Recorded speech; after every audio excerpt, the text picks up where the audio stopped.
Kananef a pu assister le 20 mai 2014 à Paris à une conférence co-organisée par le Club d'affaires Arab Business Leader, l'Université Paris-Dauphine, IPMED et la Chambre de commerce franco-arabe, sur le thème « Le monde arabe, levier de croissance pour les PME ».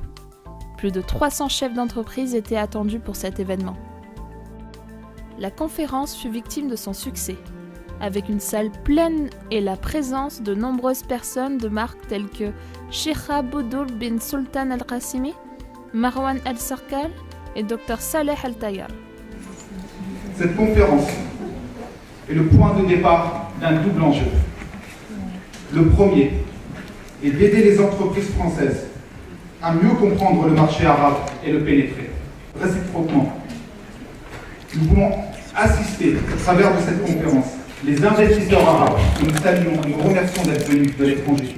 C'est important aujourd'hui de développer cet axe-là des PME, le monde arabe et la France, l'Europe.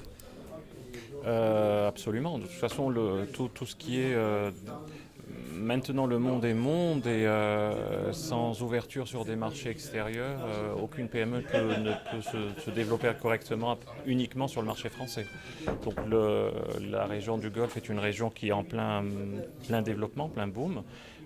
Et là, je considère ce genre de rencontre plutôt comme la possibilité d'un partenariat plus que uniquement la connaissance de marché. Ok, je vous remercie beaucoup. C'est moi. Chose qu'on ne sait pas, par exemple, la France est le premier pays d'Europe dans les dépôts de brevets et le troisième dans le monde. La France doit ainsi mieux communiquer. Et c'est ainsi que la France doit se rendre plus attractive pour les investisseurs arabes et le Moyen-Orient. Alors, organisateur de cet événement, c'était difficile? Déjà co-organisateur parce qu'on l'a organisé avec IPMED, la Chambre de commerce franco-arabe et l'Université Paris-Dauphine. Difficile, lui, épuisant même. Ça fait 2 mois qu'on travaille dessus nuit et jour et voilà, j'espère que les gens ont apprécié. Président alors de Arab Business Leader, c'est ça, si je prononce bien?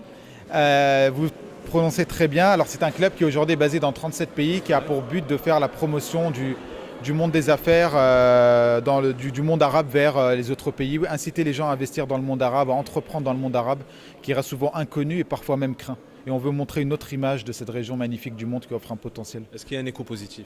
Oui, très. D'ailleurs, la conférence aujourd'hui, on a eu énormément de monde. On a même la salle a dû déborder. Donc, je pense que le succès du mois en termes de chiffres, de nombre de personnes qui sont venues, témoigne de l'intérêt des entrepreneurs français pour le monde arabe. Quelles étaient vos attentes justement de cet événement? Alors, nous, on voulait déjà éclaircir les entreprises et les investisseurs sur comment entreprendre dans le monde arabe, comment investir là-bas, comment réussir là-bas. Donc c'est pour ça qu'on a eu un pool d'experts, des investisseurs, des banquiers, des avocats, des hommes d'affaires, des gens qui ont eu des expériences sur place et qui ont pu témoigner. Et satisfait? Très satisfait, on verra les échos dans les prochains jours, mais très satisfait et très honoré par la présence de son Altesse Sheikha Boudoul bin Sultan Al-Qasimi. Eh bien, on espère vous revoir très bientôt sur Canal 9. Merci beaucoup. Très merci. La Chambre rend service aux entreprises françaises et la vocation de la Chambre, c'est d'aider les entreprises françaises ou arabes, vice-versa, de s'installer de façon propre. L'avantage de la Chambre de commerce franco-arabe, je ne fais pas de publicité, que notre interlocuteur local, c'est l'autorité officielle. Je dis ça en présence de monsieur l'ambassadeur. Notre interlocuteur, c'est pour ça, vous n'allez pas passer par des courtiers ou par X ou F ou n'importe. L'entreprise qui vient frapper la porte de la Chambre, elle sera les bienvenus. C'est tout. Merci. Aujourd'hui, la relation entre le monde arabe et la France est plus que jamais important. Il est toujours important parce que la France est un partenaire stratégique pour le monde arabe entier. Et l'histoire montre bien que la relation entre la France et le monde arabe est toujours bonne. Elle était très bonne. Moi, je parle en général. Mais les bilatérales, c'est des relations, ça dépend de chaque pays. Je vous remercie beaucoup. Nous arrivons maintenant à la conclusion de son Altesse Sheikh Sultan Al-Qasimi. Salam alaikum. Il existe en français un proverbe qui dit « L'union fait la force ». Cet étage témoigne de la nécessité de nouer des relations fortes basées sur l'échange et la confiance mutuelle. Pour cela, les différentes parties doivent mobiliser beaucoup de temps, d'efforts et toute leur persévérance. L'expérience de l'un enrichit l'autre et nous aide à construire un avenir commun. J'ai appris par mon expérience personnelle et professionnelle que cette étape n'est pas toujours facile. Ce proverbe peut s'appliquer à la relation franco-arabe. Pour ce qui est du renforcement des liens qui nous unissent déjà. Nous avons de nombreuses raisons d'être satisfaits et même remplis d'espoir comme nous l'a prouvé cette journée. C'est un plaisir de partager ces moments avec vous et j'espère que cette conférence portera ses fruits dans un très proche avenir. Merci.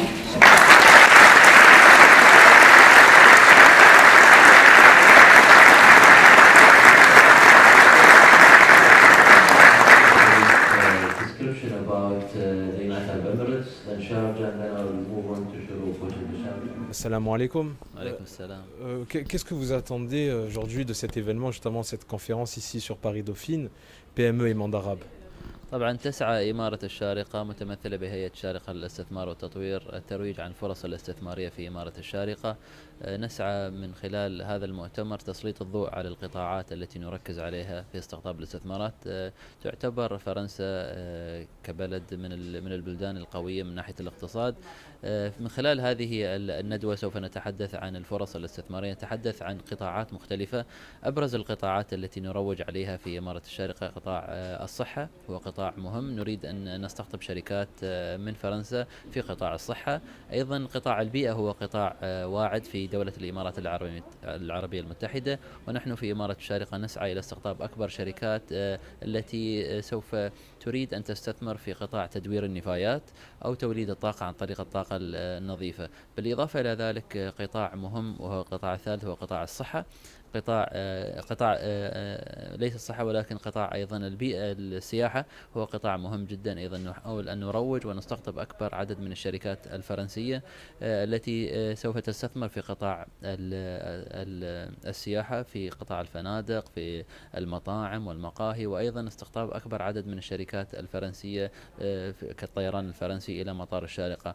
القطاع الأخير التي سوف نركز عليه هو قطاع النقل والمواصلات، علما بأن الشارقة تقع في موقع متميز يجمع ما بين طبعا في وسط الشرق الأوسط، تجمع آسيا وأوروبا. فمن خلال هذه التجربة جعل دولة الإمارات من أفضل الدول لاستقطاب الاستثمارات. بارك الله فيك. شكرا. Le potentiel est là.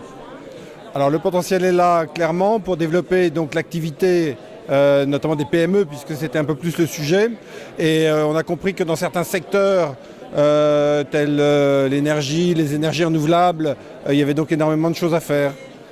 S'il y a un mot à retenir cette fin de conférence, un mot pour résumer. Opportunité. Je vous remercie. Je vous en prie. La jeunesse à l'honneur. Tout à fait, c'était une belle conférence qu'on a participé avec la chaire des Émirats Arabes Unis sur des sujets très intéressants et qui sont vraiment d'actualité puisqu'il est très important de nouer des partenariats entre la France et des pays Moyen-Orient, des pays qui ont des ressources financières avec des pays qui ont des ressources intellectuelles pour, on va dire, scinder les deux, voilà, corréler les deux et pour créer un vrai potentiel et une force synergique à travers les deux. Parce que, comme il a été dit dans la conférence, il est important de créer cet échange et pas cette achat-vente comme il avait été dit. Et les compétences, ils sont de tous bords alors? Tout à fait, oui, parce qu'on peut retrouver par ce développement bilatéral des compétences et à la fois dans le Moyen-Orient et dans le monde européen, dont la France, et essayer de les faire travailler ensemble pour amener à des développements futurs beaucoup plus importants, puisque l'échange culturel a toujours été un facteur d'essor, que ce soit économique, politique ou culturel. Je vous remercie. Vous savez qu'en France, on nous renvoie toujours à nos origines. C'est vraiment important de réunir non pas seulement les amis qui sont au Moyen-Orient ou au Maghreb, mais également les Français qui ont des origines justement. On a vu justement que vous avez intervenu à absolument, je crois qu'on l'oublie beaucoup. Il y a énormément de talents en France qui sont de nationalité française, qui ont des origines algériennes, marocaines, tunisiennes ou autres, qui en plus sont généralement de confession musulmane, qui travaillent également avec le Proche et le Moyen-Orient. Et je pense que ma présence, je l'ai voulu symbolique pour rappeler à toute cette éminente assistance qu'il fallait aussi regarder vers nous parce que nous sommes des vecteurs de développement de nos PME, de nos petites et moyennes entreprises françaises dans ces pays-là. Le paysage économique et politique égyptien a radicalement changé. En conséquence, l'économie se trouve désormais confrontée à des difficultés majeures. La place de la femme dans les affaires aujourd'hui. Vous savez, l'autonomisation des femmes autour du monde a un problème, surtout au Moyen-Orient. Les femmes représentent de 1 à 7 de 5887 entreprises au Moyen-Orient. C'est un pourcentage très peu. C'est pour ça que nous sommes là aujourd'hui, pour parler des PME. Surtout, vous connaissez encore que les PME aident à générer de valeur au secteur qui aide à la croissance et au développement. Oui. C'est important. Oui. Aujourd'hui, la conférence, vous êtes satisfaite? Oui, très satisfaite. Elle était géniale. Ok. Écoutez, je vous remercie. Alors, vous êtes directeur d'un master en finance islamique, c'est ça? Effectivement, un executive master de finance islamique à l'Université Paris Dauphine. Pouvez-vous le présenter en quelques mots, justement? C'est un executive master de 6 modules de 450 heures avec un cycle de conférences annuelles de ce type-là qu'on a vu. Donc, une conférence sur les PME, le monde arabe. La semaine dernière, on a fait une conférence sur l'état des lieux de la finance islamique. On organise un voyage annuel au Moyen-Orient pour rencontrer les grandes institutions phares de la finance islamique. Donc, voilà. Sur Paris Dauphine, hein? C'est sur Paris Dauphine, tout à fait. Pourquoi ce choix de ce master? En fait, j'ai fait ce master pour compléter mes connaissances en finance islamique et aussi pour nouer un certain nombre de contacts parce qu'il faut savoir que ce master, quasiment 90% des intervenants sont des professionnels reconnus dans leur domaine d'expertise. Ces professionnels viennent de l'étranger, il y en a qui sont en France, il y en a qui viennent du Moyen-Orient, de l'Afrique du Nord. Et donc c'est un moyen aussi de côtoyer et de brassage pour nouer des contacts avec des professionnels de la finance islamique experts dans leur domaine. Et aussi c'est un moyen aussi de nouer des contacts avec un certain nombre de personnes qui s'intéressent à la finance islamique mais qui viennent d'horizons divers. Et en général, ils ont un background qui est assez intéressant et assez enrichissant. Suite maintenant de cet événement, on a vu qu'il y a un écho positif de par tous les participants, les conférenciers également. Effectivement, actuellement, le but pour nous au sein d'Arab Business Leaders, déjà c'était une première inauguration si je puis dire, mais nous avons l'ambition de nous positionner comme le vrai leader, le premier leader en termes de business dans le monde arabe. Et en relation avec la France, l'Europe aussi, nous avons des bureaux qui sont présents dans un peu plus de 35 pays, dans lesquels nous avons des gens qui sont très motivés, qui connaissent de manière assez exceptionnelle et de manière très, très précise tous les rouages pour qu'une entreprise puisse s'implanter dans un pays ou un autre. Je vous donne l'exemple de notre président, M. Hussam Nasraoui, qui actuellement se positionne comme l'un des acteurs majeurs dans les pays du Golfe, mais également en relation avec les investisseurs ou les PME françaises.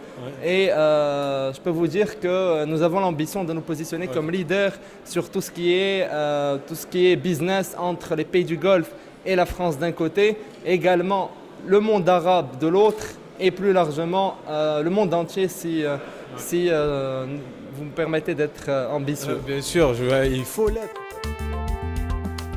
Nous vous remercions de nous avoir suivis et nous vous donnons rendez-vous très prochainement sur votre chaîne de proximité pour toujours plus de programmes. À très bientôt.